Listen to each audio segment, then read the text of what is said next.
Pete here with Green Dreams, and I was just getting ready to take off to go back to that agroforestry install, and I noticed a couple of boxes by the gate. So I'm going to take a minute to talk to y'all about sweet potatoes. Sweet potatoes are one of our most exciting crops. Like every other crop is so exciting for us here on Sand Hill Farm. But we find it to be a really great cover crop going into the summer. So this is something that you plant out in springtime.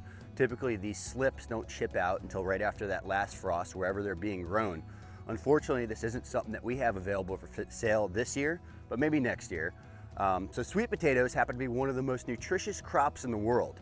Not only do you get the root from the sweet potato, but the leaves are edible. And a lot of people don't know that. So they do have a latex, they do have to be cooked, but we really enjoy them steamed, sauteed with a little butter and salt and pepper. They make an excellent side to any dish.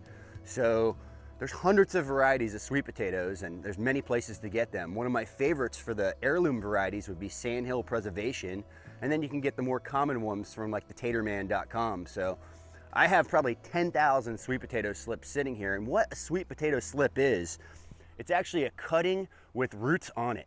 So you'll plant these about a foot apart, and I'll use a screwdriver and stab a little hole in the ground, stick this slip down in there, and then stick the next one and stick the next one. They can go in very quick for you.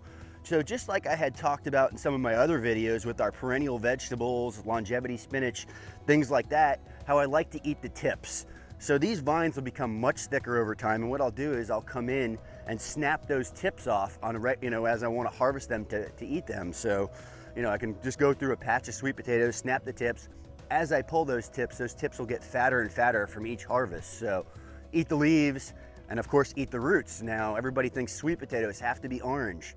And that's something else I want to bring to y'all's attention. There's many different varieties, colors, shapes of sweet potatoes. We grow purple on purple, purple on white, orange on orange, pink on white, much more potato-like potatoes, and they're not all quite sweet potatoes. So you can get a more starchy sweet potato. It doesn't have to be that pure orange potato that you're used to seeing or accustomed to in the grocery store. This makes an excellent ground cover. So when we talk about ground covers, we talk about protecting that soil going into summer. All of these sweet potato cover crops we have here on the farm got set back in the frost. All of them got melted. We did our harvest right before that first frost. Now it's time to replant slips, replant beans, cowpeas, black bean, anything we can do to protect that soil through our hot summer.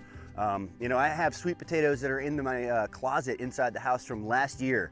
So sweet potatoes, can last up to a year inside the house. Super easy to grow in the crappiest soil. I find this to be one of the easiest crops to grow down here and one of the funnest. I mean, there's nothing like getting your hands in the dirt, pulling some potatoes up out of the ground. It's very rewarding. And I think you're going to be really surprised with how amazing the greens are. So this is one of my #1 cover crops in Florida, or any place you can grow sweet potatoes in the summertime. Excellent greens, excellent root crop, easy to grow. Sweet potatoes, I suggest trying them. So I'm sitting here in a recovering sweet potato patch here on Sand Hill Farm. This is out in our front market garden. And another thing I'll point out about sweet potatoes is they're slightly invasive. So if you do not get every root, they're going to come back, the next year. That's the kind of invasive problems we want here on Sand Hill Farm. And I had talked about earlier about eating the tips on these vines. So what I'll do is, typically it'll snap off where it's ready to eat. So you can see it gets really hard and soft here towards the end. Right where it snaps off is going to be that most tender tip. So when I go through, I'll just snap all my tips off, and that's what I'll go inside and saute and cook down.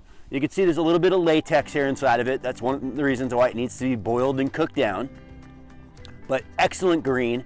Doesn't quite disappear like spinach does. I think it tastes phenomenal.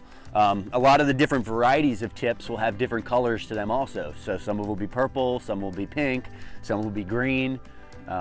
Makes a beautiful cover crop. So this will be a sea of sweet potatoes here in just a few weeks after we put those slips in. They grow very rampant here in Florida.